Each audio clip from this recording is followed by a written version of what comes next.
بسم اللہ الرحمن الرحیم۔ السلام علیکم ورحمۃ اللہ وبرکاتہ۔ آج ہم وطر کی دعائے قنوت سیکھیں گے انشاءاللہ۔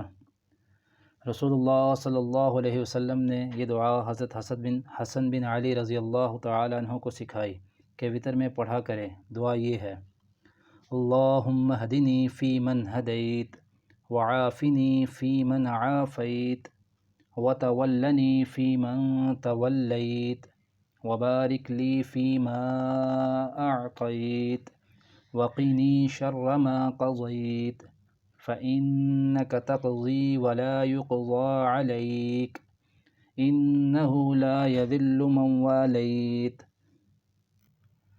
ولا يعز من عادیت، تبارکت ربنا وتعالیت، نستغفرک ونتوب الیک، وصلی اللہ علی النبی۔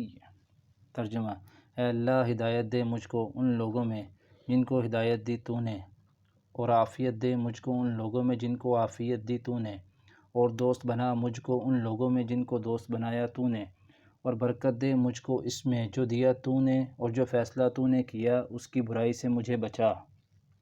پس تحقیق تو فیصلہ کرتا ہے اور نہیں فیصلہ کرتا کوئی تجھ پر۔ یقیناً وہ ذلیل نہیں ہوتا جس کو تو نے دوست بنایا، اور نہیں عزت پاتا وہ جس کو تو نے دشمن بنایا۔ بابرکت ہے تو اے رب ہمارے، اور بلند ہے تیری ذات۔ بخشش مانگتے ہیں ہم تجھ سے، اور توبہ کرتے ہیں طرف تیری، اور درود بھیجے اللہ نبی صلی اللہ علیہ وسلم پر۔ جزاکم اللہ خیرہ۔